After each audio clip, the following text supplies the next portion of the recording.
Good day, everyone. Welcome to the Powerhouse Perspective, empowering leaders for business breakthroughs. Thank you for returning to the podcast. I am Scott Medeiros. I'm the president of Helmwise, and I'm pleased to welcome back Mr. Chandler Rose, the CEO of the Rosewood Family of Companies.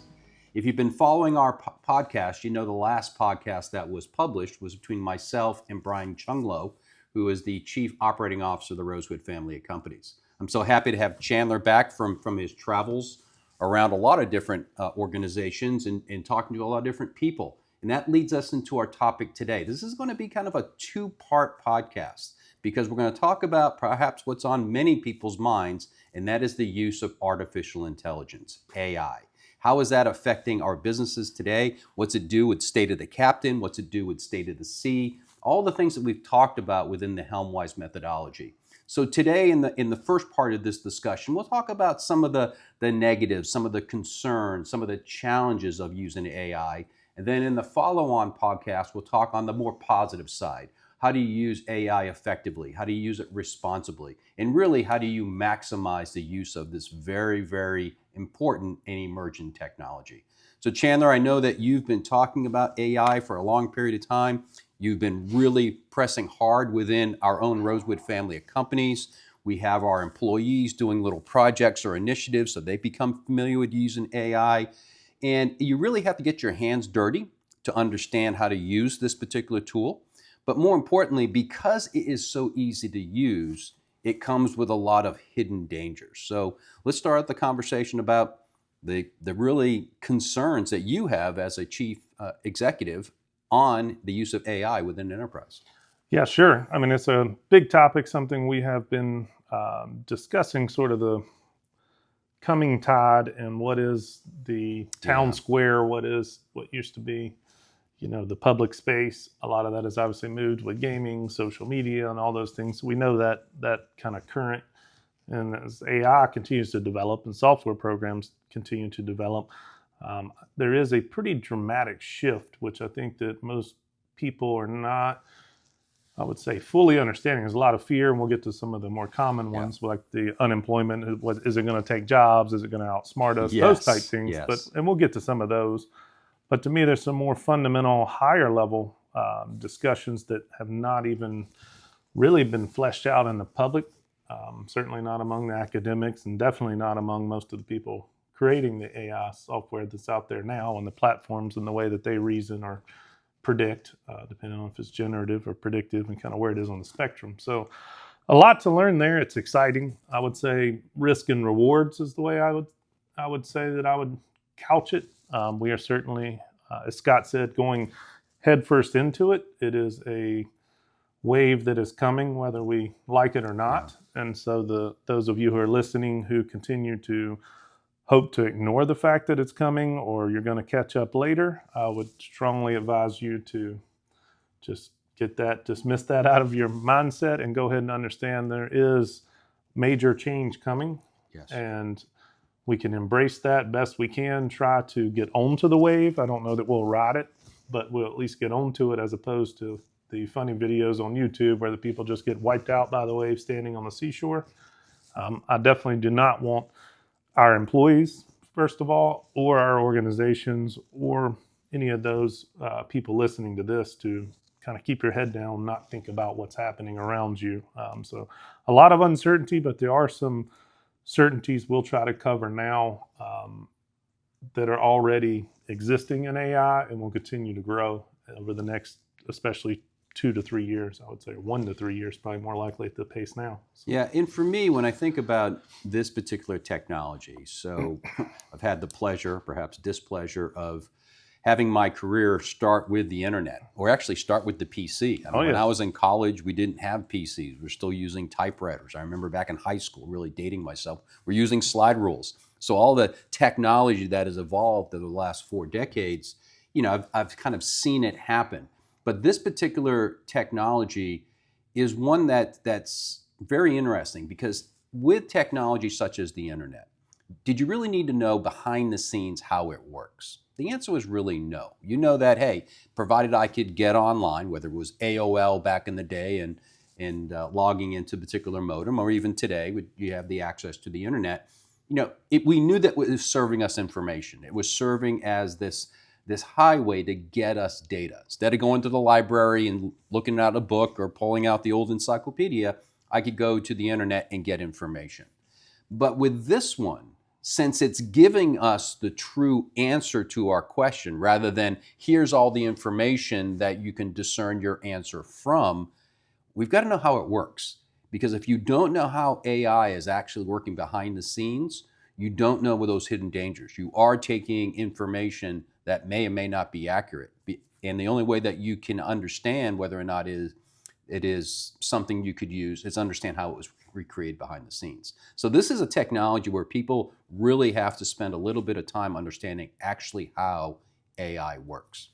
I agree. I think if you go to a high level, one of the risks I certainly have had and have discussions on that makes it easier for those of you who are not into AI yet, but think about the internet, at least in my mind, is we went from an age when internet took off of libraries were the place you went to get the most amount of knowledge. So we had libraries, bigger cities, bigger libraries. Same thing happened in law. Bigger law firms had law libraries when I got to law school. And so they had more access. LexisNexis, yes. And Westlaw expanded that to mid-sized firms, still too expensive for the small guys, but you kind of get the point. So we went from knowledge in small places to the internet gave us the biggest amount of knowledge in the history of mankind. And so if you notice Scott, when he was talking about AI, we're going to go from access. So even if you went to page 10, 20, 30 of the Google or Yahoo search, whatever it was that you were on, you could continue to drill down and see other options to the tightest, most truncated pipes. So right now we have 4 to 5 major AI players, 5, I would say, in the field. Those 5 are going to truncate. And I know everyone says, well, Google took X amount of the internet. It did, but you quickly had other options. You could direct the internet towards trusted sources and actually go into their sites. Right.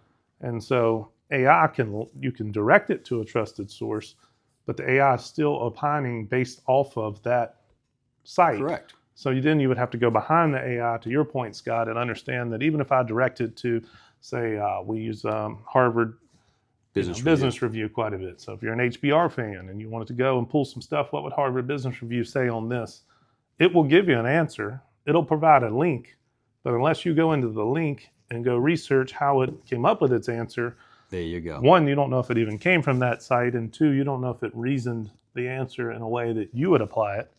And so understanding is correct. I think realizing that you had a huge amount of volume to choose from, which could make it overwhelming, but at least it was available, to going down to a pipe that's going to be the smallest amount of knowledge probably, because we're no longer going to go to they already see this in the studies.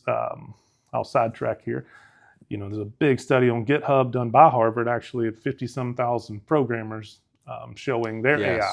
Yes. One of the things they saw, talking about no longer using your sources of information, is those that used it most stopped going to their midline managers. What did they replace their midline manager with? Advice from AI. Correct. Now, to Scott's point, did they fact check that advice? Did they make sure that advice was in line with the company's values and purpose and propositions to the marketplace? So anyway, I would just, in your mind, think of, we went written books and experts to the internet, which was way more information, and better experts, to now we're going to shrink down to one pipe and it is supposedly the expert, which should give you some pause of just concern. Yeah, and for me personally, it's been a challenge, because one of the things that I have enjoyed throughout my career, and even since I've joined the Rosewood Family of Companies, is kind of discovering what I call the red threads, right? So you read a volume of information across a very variety of different authors. And then what you're looking for is those common pieces that connect it all. Because if most of these authors are talking about a concept like humility, then humility must be a really important thing. But you were able to get this greater cast of what was happening out there, and then trying to discern where the commonalities were. Here, it's giving you the answer. It's not going out there and saying, okay, here's what Maxwell says, or this is what Lencioni says, or this is what Collins says, and then allowing me to discern whether or not those pieces fit into my value system, my the area in which I'm trying to address the concern with. Instead, it's saying, here's the answer. I've already looked across all of them. I've already discerned which one I think is most correct in this context, and here's your answer. And so for me, I'm like, wow, you're losing the ability to discern the information, which says, what's that do to our critical thinking, right? If we're just going to take whatever the answer is from our favorite large language model, or ChatGPT, or Gemini or Grok or Copilot, whatever, wow, I'm really putting a lot of trust into that technology tool. Which again, if I don't know how it's coming up with that answer, boy, I'm really taking a risk. Yeah, that's an interesting point, and we'll challenge Antonio's podcast skills and get a few links. But to Scott's point on how much are we actually thinking, there's the study from MIT mapping brains and brain activity that certainly shows the darkness in the parts of the prefrontal cortex. It should be lighting up while you're drawing those conclusions and looking for red threads. They're not happening. So if you're telling yourself, "Oh, it won't be that big of a deal," we'll take the advice from the AI. It's just another source of advice, and we'll still reason through the answer. Yes. Early data is showing that's certainly not happening. And since this is mainly a risk discussion, I will give at least a counterpoint. This is where proper prompting, proper training, understanding, to Scott's point, how AI works can offset some of that. You still have to check the sources, but the AIs that I have set up, I ask for specifically for multiple facets, viewpoints, and counterpoints on what I ask it. So it'll give me 3 to 5 answers to a question that'll give me at least counterpoints. And facets is something I believe we've spoken about here, but we're talking about as a diamond, that if you cut a bunch of facets in it, to Scott's point, when you read, why would you read 10 books on leadership? Well, 10 books on leadership may come from probably not 10 different directions, but probably 8 or 7. Correct.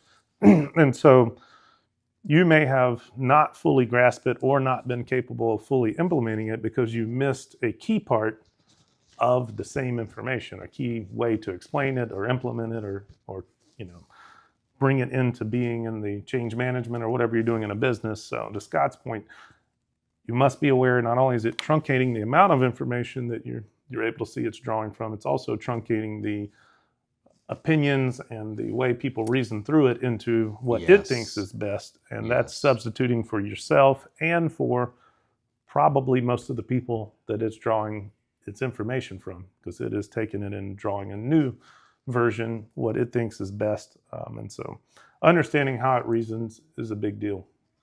Yeah, and one of the things you placed on your list, your top 10 list here, is the fox guarding the hen house.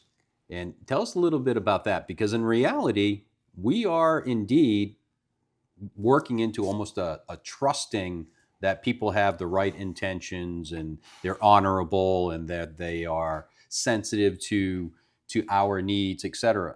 I don't know. Yeah, this one has been surprising in the groups that I have sat with that are some of them pretty near the front on these topics, that they haven't considered that when you use, and we certainly use because it's the most readily available, a version of, name it, ChatGPT, Grok, Copilot, and they tell you that it's your version and they're not going to learn on it and all those things that they tell you in order to get us to use it. The reality is they have put billions, hundreds of billions of dollars into building these huge machines. What do those machines need? They need data in order to keep learning. And then where does the best data reside? It resides in the actual people who use it, who are behind the firewall that is supposedly private. And so I bring it up in the context of an analogy that would not even be AI, but let's say that, you decide to rent a house, or we'll say a warehouse is probably a better example. You're going to get a warehouse. You're going to put a bunch of stuff in that warehouse. Your landlord is a thief that wants the items that you have in your warehouse, but you still decide to rent from him. And don't worry, he's promised he will keep it secure from himself. Correct. Which is, to me, outside of AI, what I would call the fox guarding the hen house, you have asked the fox to guard the chickens from the other foxes, including himself. It's a pretty... Right, and you're trusting that he's going to be honorable. It is a scenario that I think is amazing how fast and willingly we are diving into it.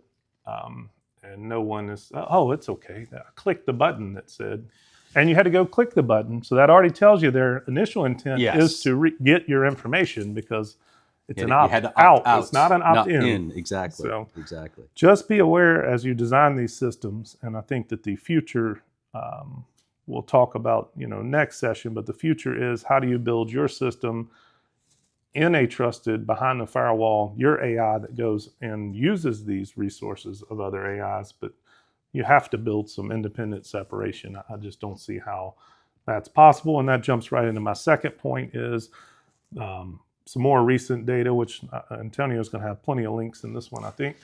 But there was an article that came out with most of AI for the show notes. Yeah, he can pull it out with AI, so it'll do it for him. There was a recent study that showed that instead of getting closer to understanding how AI is reasoning and predicting and generating, we're getting further away. How this ties into the fox guarding the hen house is, even with the best intent, having the system, we'll say ChatGPT, if there is no intent for it to steal your information, the machine knows to get the best answer, it's supposed to get the best resource. That same machine is the one that continues to share HIPAA, violate RAGs, which are basically strict box instructions to try to keep it within its parameters. So I would question whether they would even know that it went behind the firewall and took the information from one of the users in order to become better at answering. And so again, if you don't have concerns that the fox is guarding the hen house, I also have concerns whether the creator of the machine understands what the potential monster is doing underneath. And so two reasons that I am surprised at the willingness of people to continue to drive towards, I will just rent a warehouse from the person who wants to steal everything in the warehouse, and they'll protect it from me. And even if they don't, their whole gang of people that work for them, they want it. And so they may get it. So even if your landlord didn't intend to take it from you, the odds of it staying, it's just too risky for me. And we'll get to the risk in a little bit of what happens when they take your data and what they're actually taking from you, which is a little different, I think, than what most people are considering as well. And that's been an interesting discussion also. Yeah, and as you were talking about that, and I was thinking about it, it's so even if they were to do the right thing, right? You've got the check boxes, you opt in or opt out or whatever the case may be. How do we know that they're actually adhering to what they say that they're going to adhere to? That they're going to safeguard your data? That how do they know? That was my next point. Yeah. This thing is so complicated that how do they know it hasn't bypassed a firewall or hasn't given away a piece of critical company information? How do you know? Right? I don't know. I don't think there's an audit trail like you could do perhaps in a financial audit, some other things around where all this data is flowing, how it's flowing, where it's being stored. Is it in short-term memory, long-term memory? Is it only session specific? And once you drop that particular chat, it's gone. It's got to reconstitute. I don't know, because it keeps on bringing in information that I talked about in the past. So, and this is a brand new chat. So I'm start going like, where is all this data being bleeding over? Yeah, something's bleeding over. Don't know where that's actually at, but it's another story. If you think that Scott and I are going down the rabbit hole of conspiracies, you can look just a couple of weeks ago of the ChatGPT showing up in Google searches. So another one that hopefully Antonio's AI will be able to find the article, maybe post it on this one. But that happened recently. Certainly was not on purpose, to our point, and so it's not any ill intent by the creator of the AI. No. It's just the way things worked out, and we're moving at such a pace and so much into the unknown, not being reasonable in how you would deal with it, taking yourself out of the paradigm of AI and putting yourself back into the real world of who would you let protect the things that are valuable to you? Right. And what would you do to protect them? So really, that's the way I'm viewing these two items of one, is it a fox guarding a hen house? And two, even if they don't have ill intent, can they keep it safe? Easiest way to do that is to avoid the opportunity. And so I think that's the prudent way to continue to design systems. And there is some systems being built that way, but that's certainly not a perfected, structure, I guess, for AI yet. Right. So. Right. Well, it kind of rolls into the next couple of things on your list, which is, where's all this critical business information being housed? How is it being safeguarded? How do we keep it from being stolen? Or we put together a great prompt and we're doing perhaps some market research in a new area that we want to get into in the business, and we use some of our AI tools to help us analyze the market and talk about trends, and maybe even talk about the potential product and services we want to deliver to that market.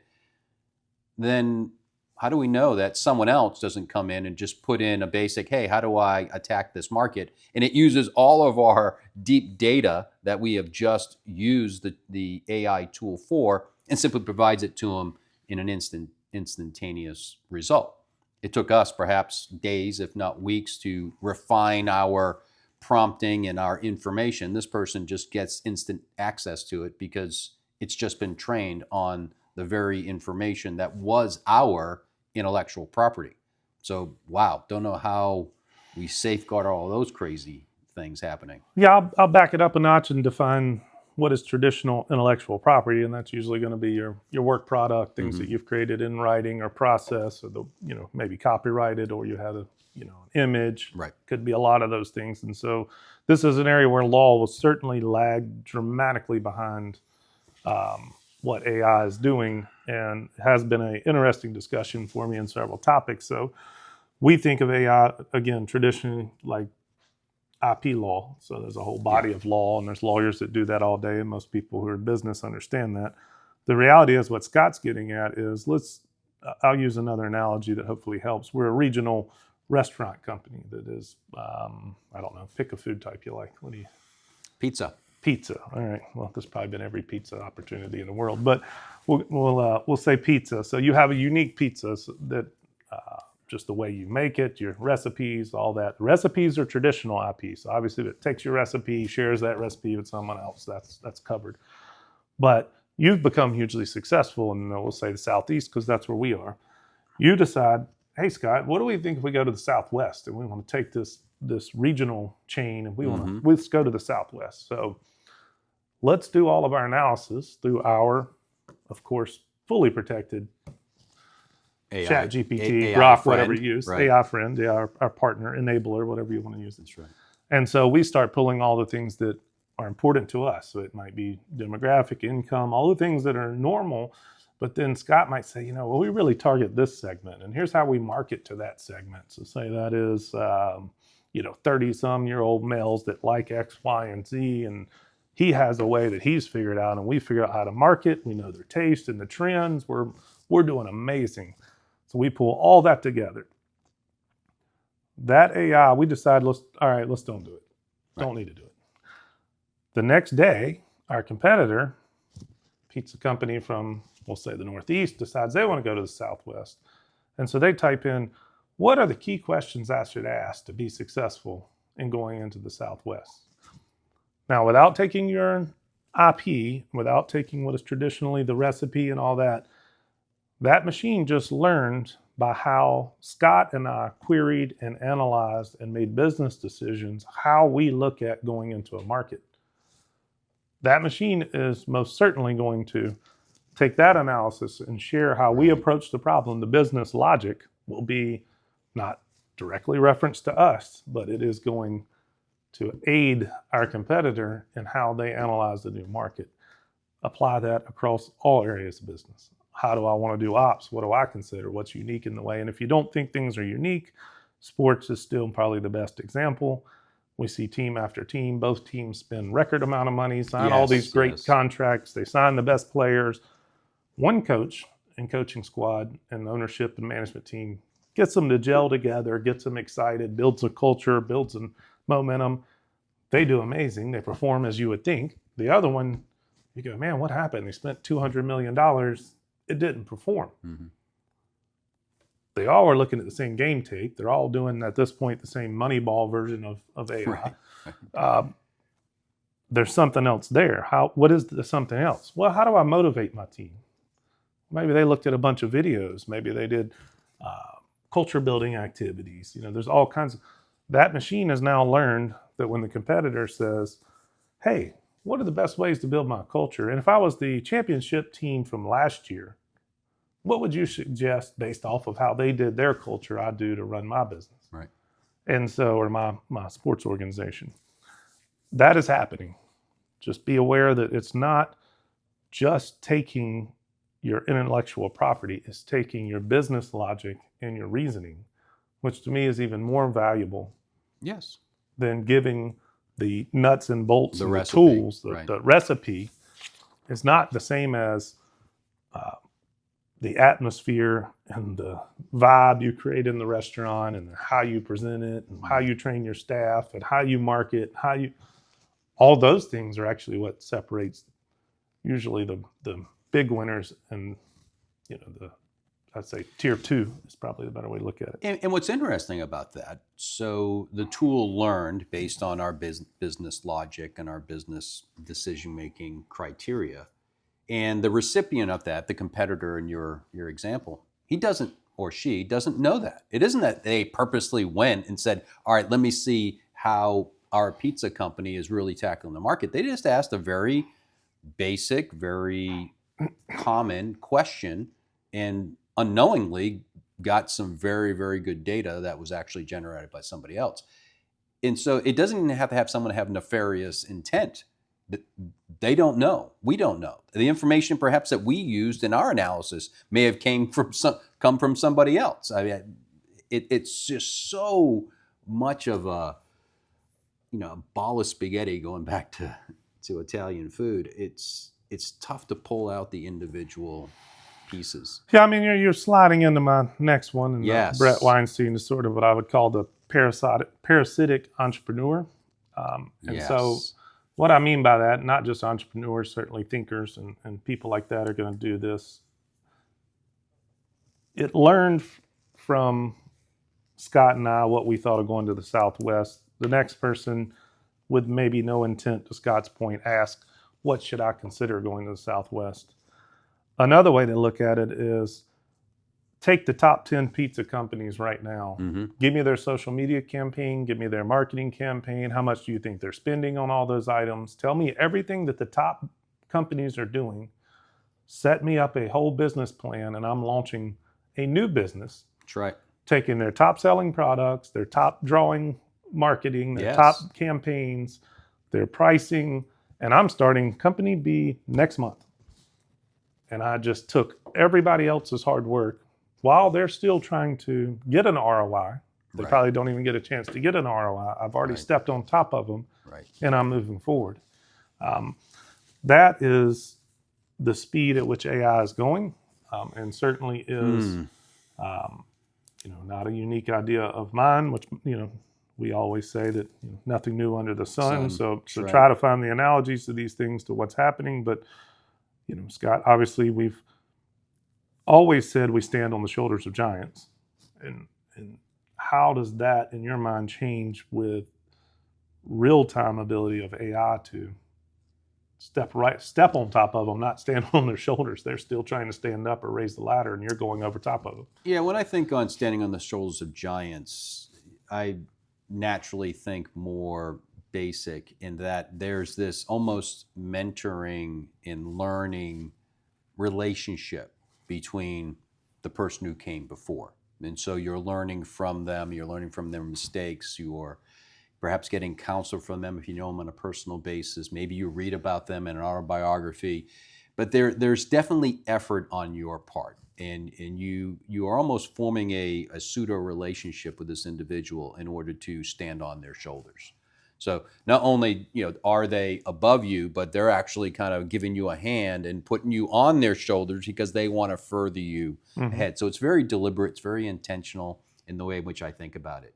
Versus today in the environment that you just described, no, we've got people just coming into a mosh pit and just jumping on top of people. No one's asking, no one is doing any of those things. They're just like, just give me everything, give me the experience, instead of really investing in learning and understanding the individual, the human component. We're losing that human connection.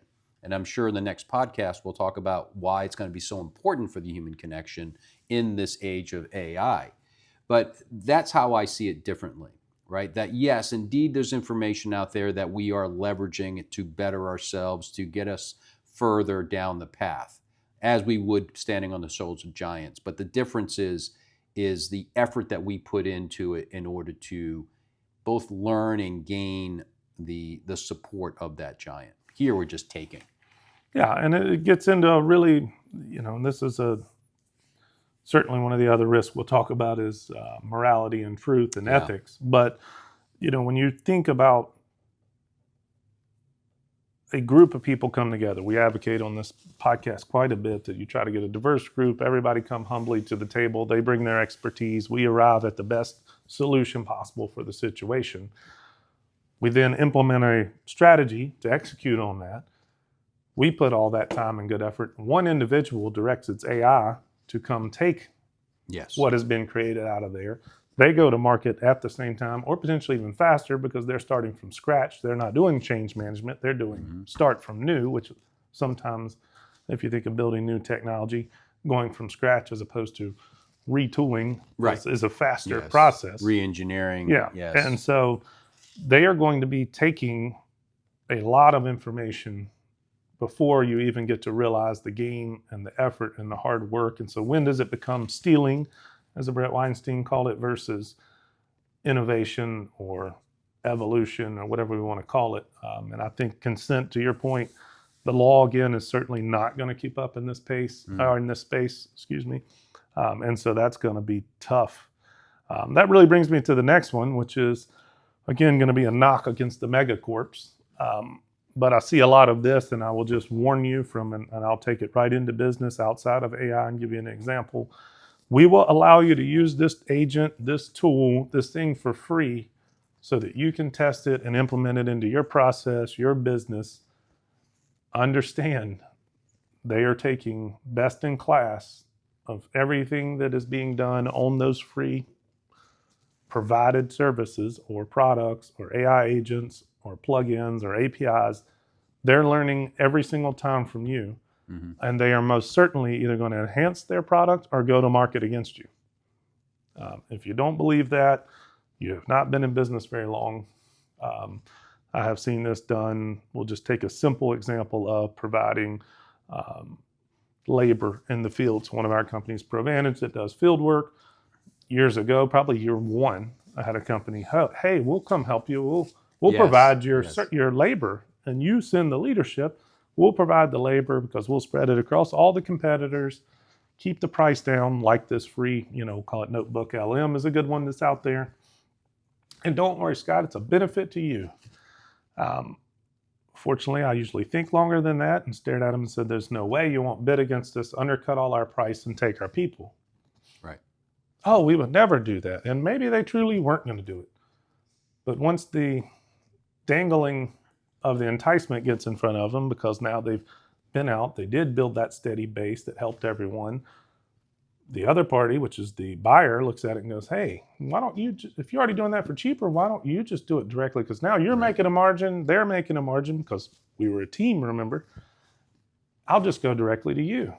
And so what did they do?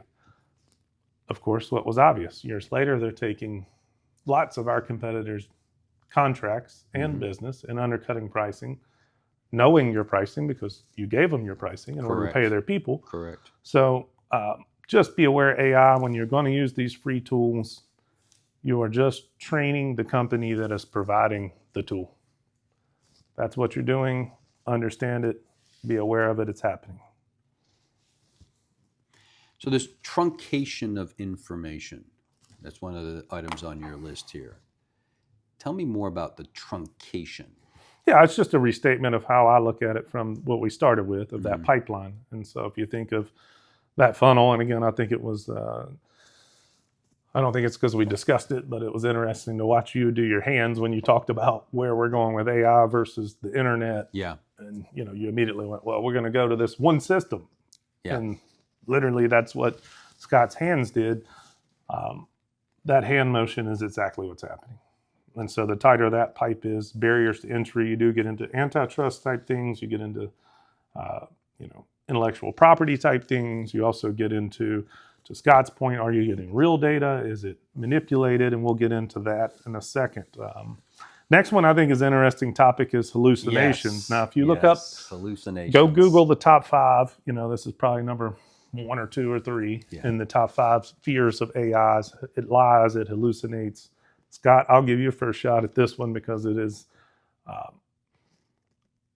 we are seeing accounting, finance departments, engineering, technology, CTO departments use this excuse as a weapon to say AI is ineffective and we don't need to use it and it's going to not do what it's supposed to do. Yeah. So let's hear yours. So this is both a risk and a reward, and it kind of sits in the middle. So this is certainly one people need to get a better grasp and understanding because it is more hype and news media fodder than it probably is reality. So I'll let you go first on this one. And your point here is a good one. I'll allow you to make it once I finish this example that I've had with AI. So when we talk about AI, there are a lot of people out there who want to point to the fact that the information that AI is providing it isn't accurate. And in some cases, it's made up. So it's hallucinating. And you'll get into why that's the case. But for me, I've found that in many situations. As I mentioned, because I've had the ability to acquire a lot of different sets of information. When I ask AI for an answer, it will provide me something based on all the prompting and the rules and those sort of things. It will provide me something that reads very, very well. I mean, it sounds good. It's written sort of in the tone that I want. They've got the right names sprinkled in there. You know, they got Maxwell, Lencioni, and Collins and Willing. But then as you get into the detail and I start reading it, it's not exactly accurate. They've mixed up someone's philosophy with another person. Perhaps what they're saying really was not the actual point that the author made. It was the point that they were defending or giving a counter argument to. And so now you're attributing them to the thing that they were actually against. And you wouldn't know that unless you had the breadth of knowledge to discern the information against. And so in this piece of hallucinating, I'm very reluctant to use it because I don't know if I can trust the information it's giving to me. But the fact that it's giving me the information is actually not a flaw. It's actually a part of the design of the tool, which I'll allow you to go into and explain. Yeah, I mean, there's 2 sides of that coin. So there's the, to your point, inaccurate data, and then how it tries to synthesize data like it's a human, which it makes errors. But then the interesting thing is when you hear a lot of hallucinations, it will come from, those of you who understand GAAP, just accounting principles that are accepted, that, you know, how you must chart your accounts, how you must be able to prove it out, and how you must test it. So there's all this stuff to make sure that the ones and zeros are exactly the ones and zeros. And so then they say, well, if it's not 100% capable of creating the ones and zeros like Scott knows the ones and zeros should, it's a broken tool. Right. And I'm like, well, those are 2 different problems. So one is a problem is how do you write a prompt or how do you build a system to where it accurately reflects what a Lencioni or Collins or Willing or whoever it is if you're doing a leadership. The other is I want all the data to be in tables and add up to exactly the math it should add up to, which we already have. So it's an interesting argument to me. I saw one recently with this plus this, and I found where it made 3 errors here. Well, how'd you find it? Because we already have the system to do exact accounting and tables. We have Excel. We already have these things. We have business analytics. SAS here in town is a great example of extrapolating the actual numbers in order for you to then make predictions and decisions off of it. Where hallucination is part of the actual program, and it is not a failure, and it's actually what we want is We're asking AI to give you the prediction and its thought on the data. Correct. So if I ask Correct. anyone to give a prediction and it's 100% correct, you're talking to God. So Right. It's not a prediction. it's not fact. A prediction. It's actually fact. Yeah. And so if you think of it that simplistically and take it out to that extreme, when they say the AI gives the wrong answer, therefore it's not useful. Well, when you're asking it to generate new ideas or to give you predictions or to draw analysis, by definition, analysis and predictions, let's just take the last however many election cycles. If data analytics had any ability to be accurate, we would not have all the polling errors we have and all the people getting paid. Yes, yeah. So we're saying, therefore, polling has no use in business at all, which is insanity. So what's really going to happen is you're going to apply AI to finance and predictions, maybe in market, maybe in operations, to roll something out immediately.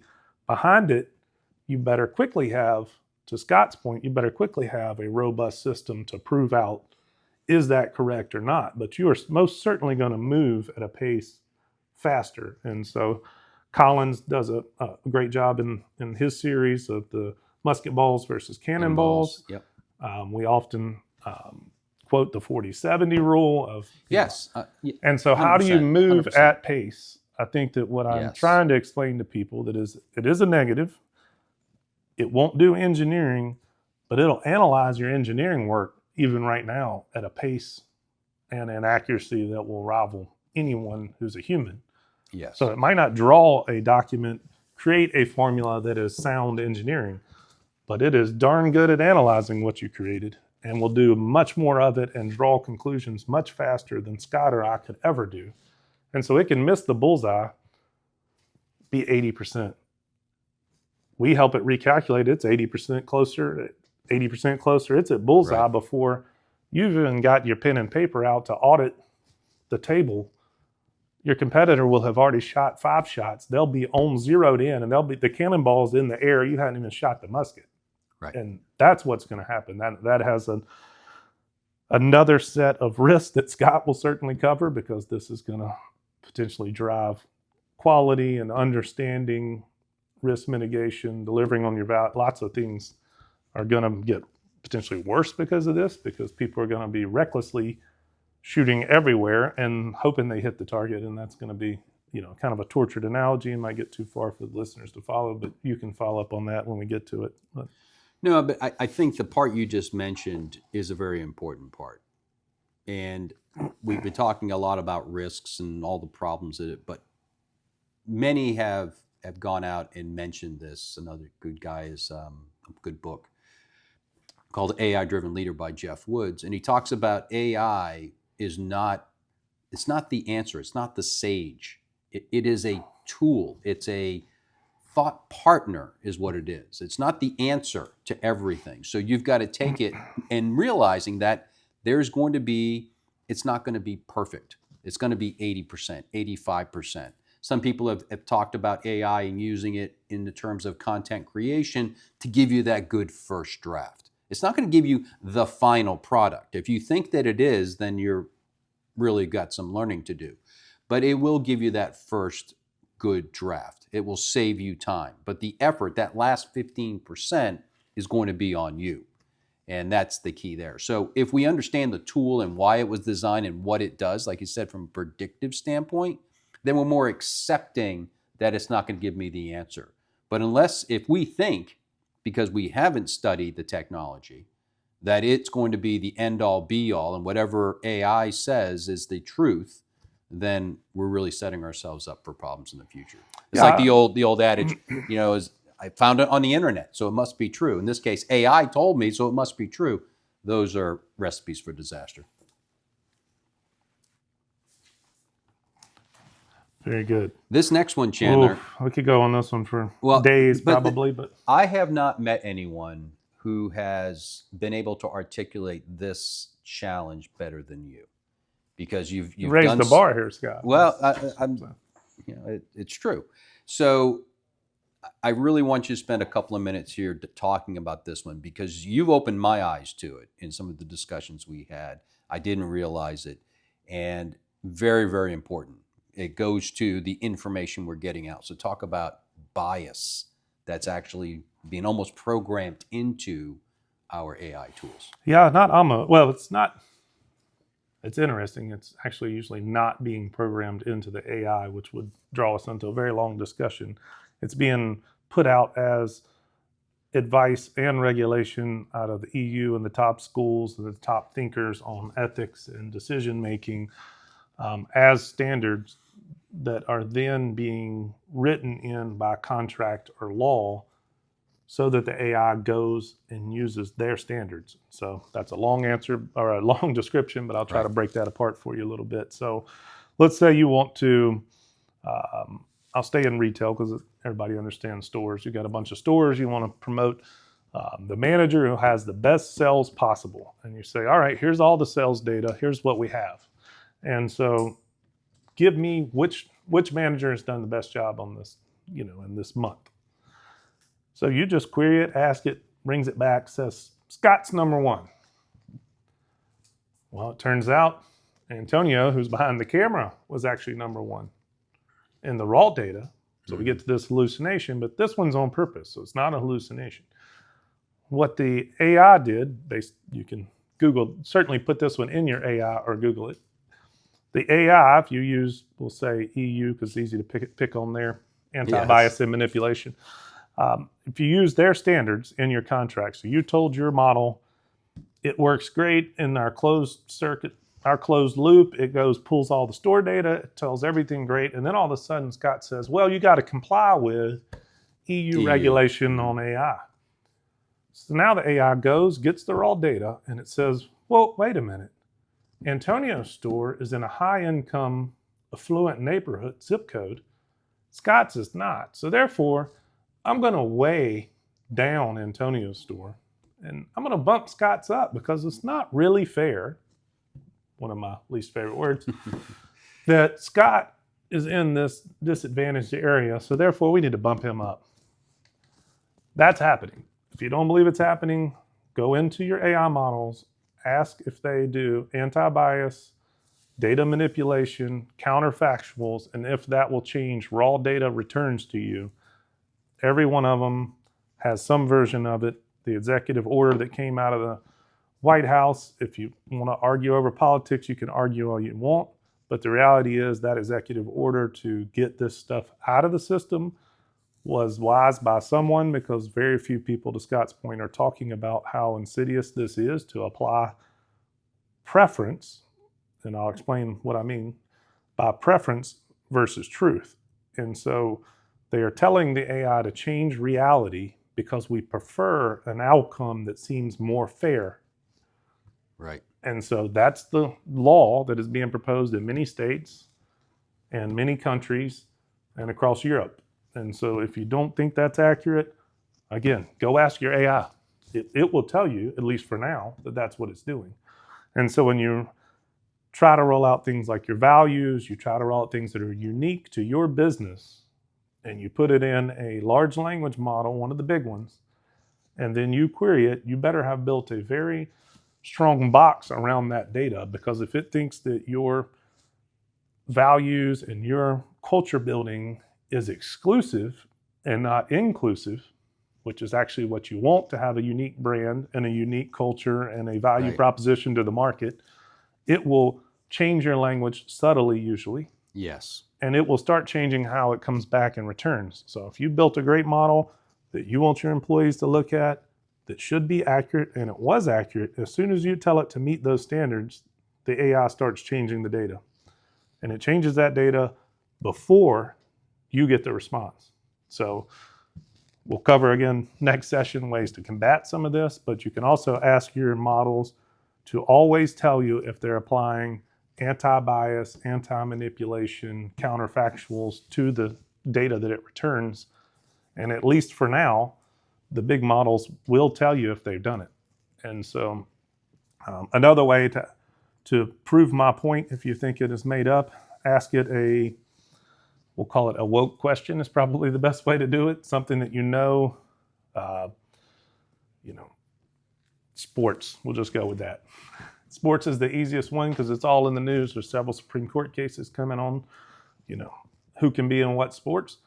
Ask some questions about comparisons of gender. Ask it how I would answer before and after the executive order, and tell it to compare the two answers, and you'll start seeing what we're talking about. But it's not just in woke, controversial social issues. It's applying social issues and preference. So we would prefer all things to be equal, or at least, actually, not me. So this will get us in hot water. I think each person has unique, go back to facets. If we were all the same, we would all see the same facet. Correct.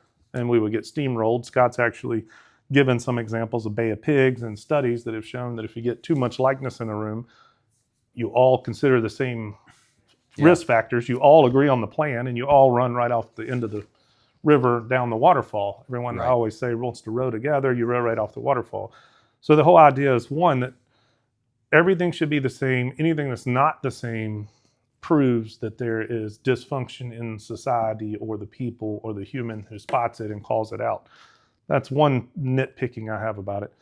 The other thing is, when you actually want to find disparities so that you can impact those disparities and make it better, the machine has already lied to you. Correct. So if I do want to find a neighborhood who on average is underperforming in school, income, families staying together, it will certainly, if it follows the guidelines, lie to you when you try to find it.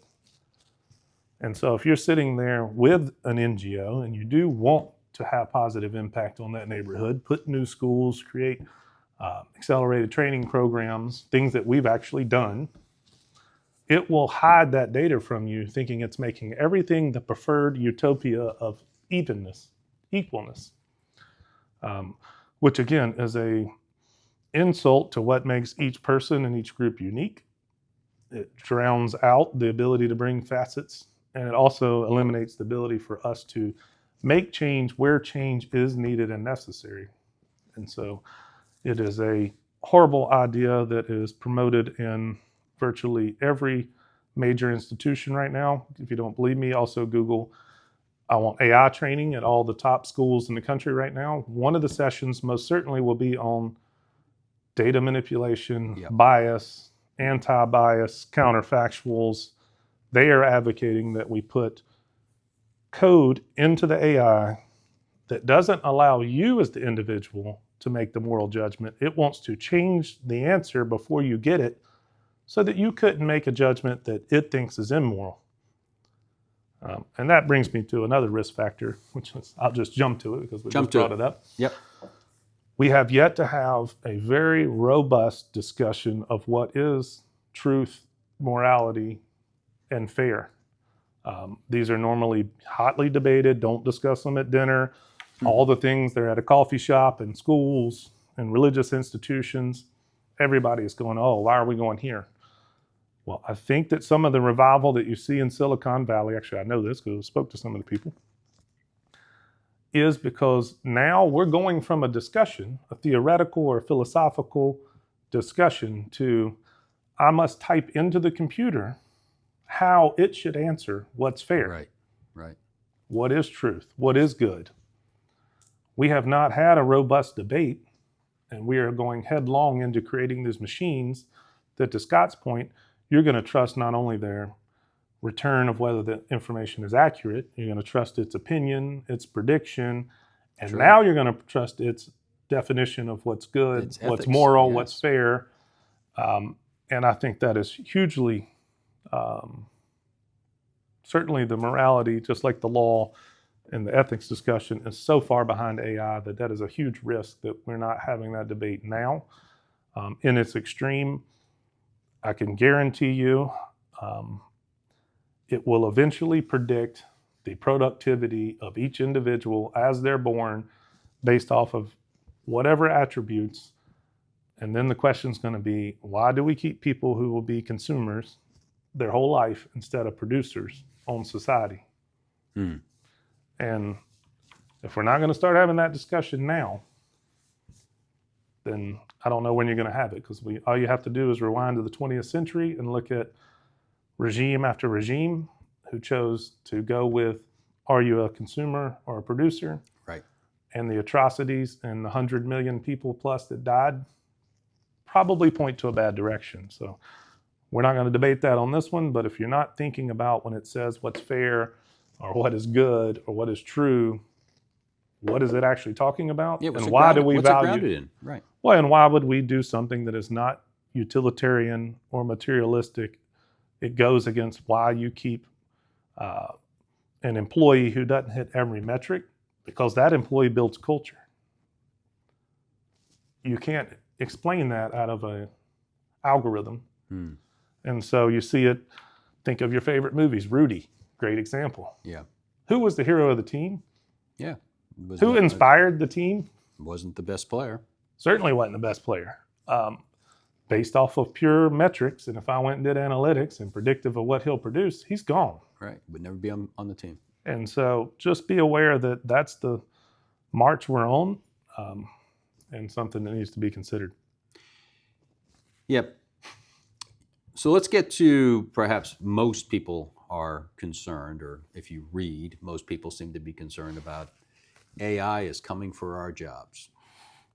Yes. What's your view of that? Because you've spent a lot of time within the family of companies here, getting people at least aware of artificial intelligence, AI, the tools, because it will, in my opinion, eliminate some positions, not all, but in some cases, if you're not aware of it, that wave that's coming, that AI wave, you're going to get swallowed up by the wave instead of actually surfing the wave. So what's your opinion on it's coming for our jobs? My opinion is yes. Okay. So it is definitely coming. Couple of questions before you freak out on that. I would say first is, are you in a lean organization that is set to grow? If you're in a lean organization set to grow and you embrace what's coming in AI, you're about as safe as you're going to be, other than government or somewhere where they're just Correct. not going to worry about efficiency, which would be a whole different story. So it wouldn't be fair. Anyway, we're not going down that road. So lean is important. Routine. A lot of people smarter than I am, again, you can go look it up, that if you're hitting keyboard strokes and getting returns and you're not the one thinking or guiding or leading or using wisdom, you need to start learning AI. Now, it doesn't mean you lose your job.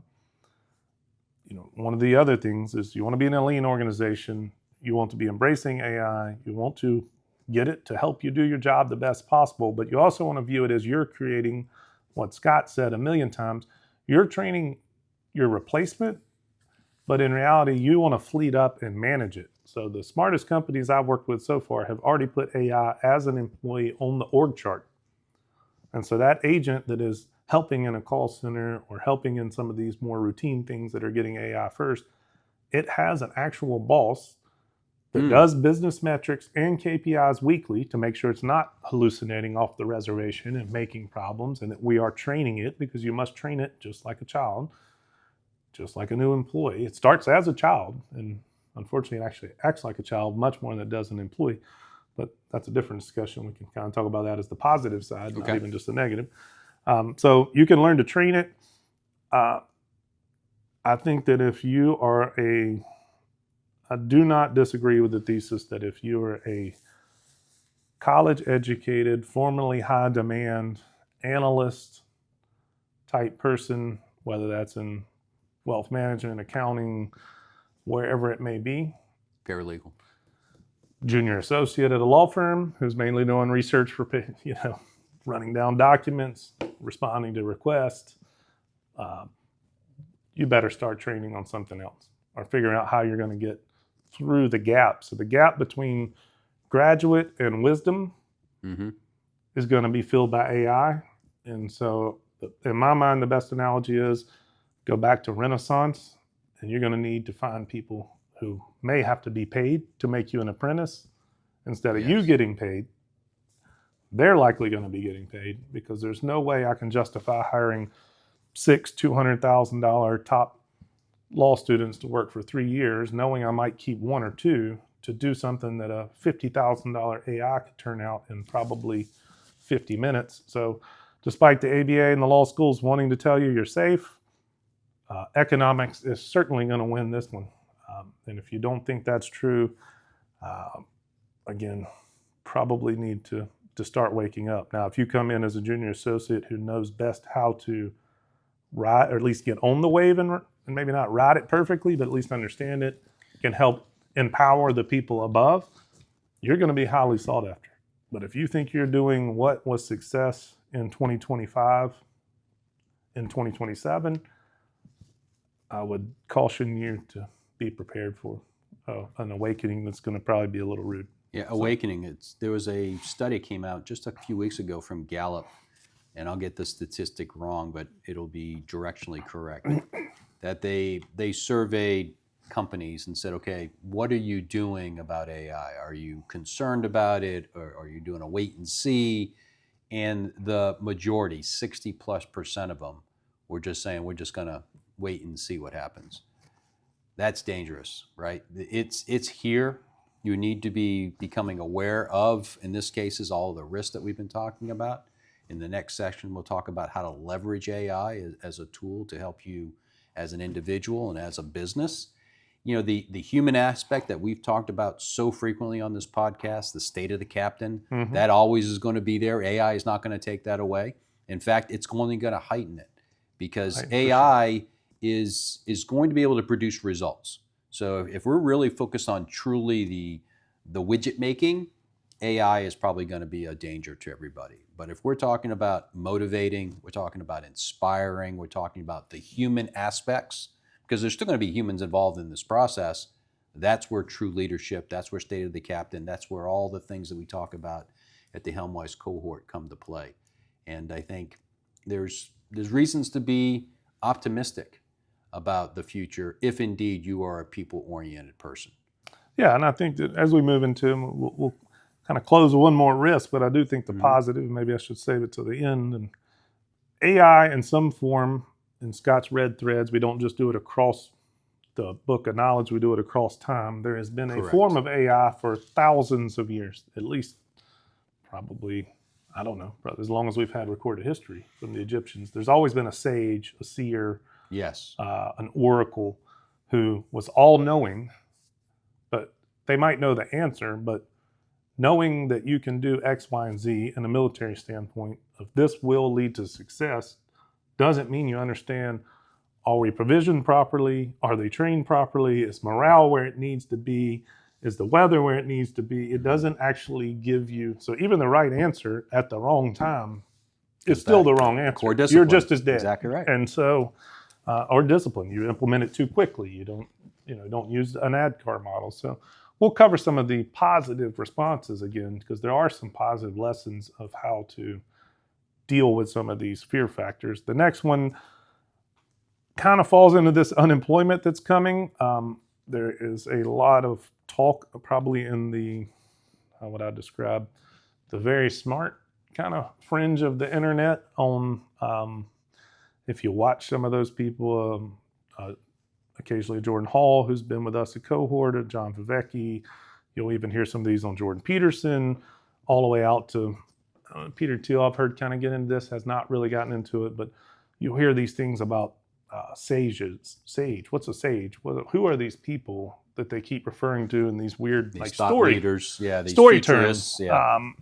And so systems thinking, which I'll let you introduce kind of the book and the guy who is credited with kind of documenting systems thinking. But yeah, the systems thinking for me, Chandler's mentioned this a couple of times, and it took me back to my graduate school days. So back in the mid 90s, so 1996 is the date that comes to mind, maybe off by a year or two.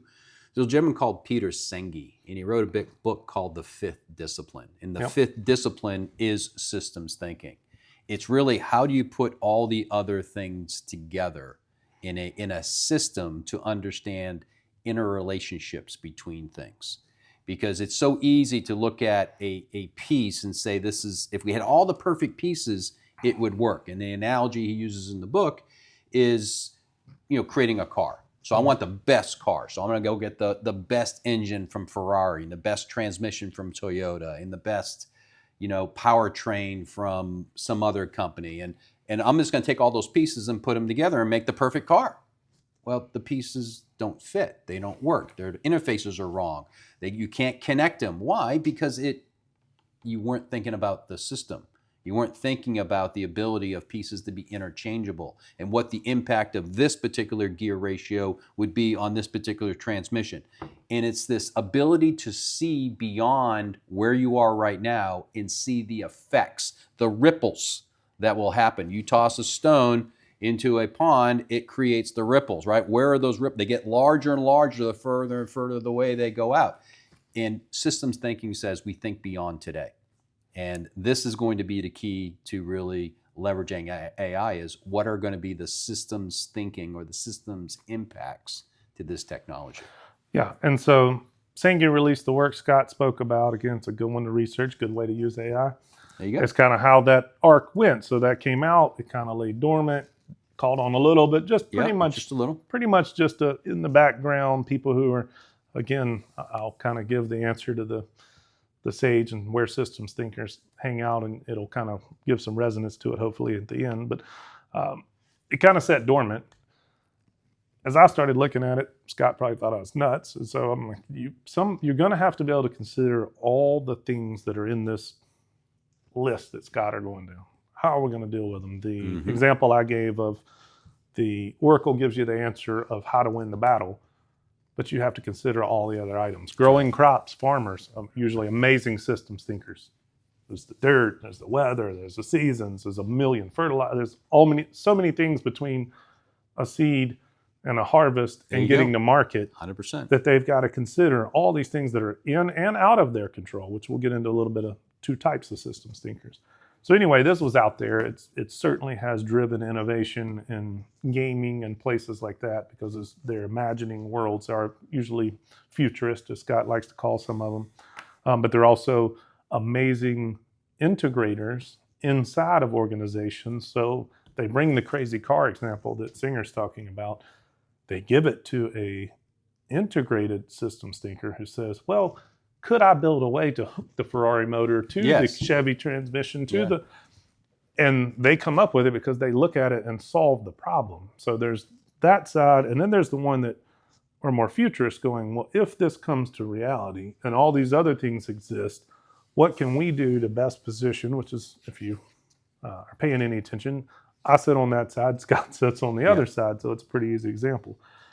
Long story short is, AI is bringing so much uncertainty, access to so many different tools, access to intelligence that is already beyond, and Grok and ChatGPT's both new releases is matching PhD level expertise in every subject of academics.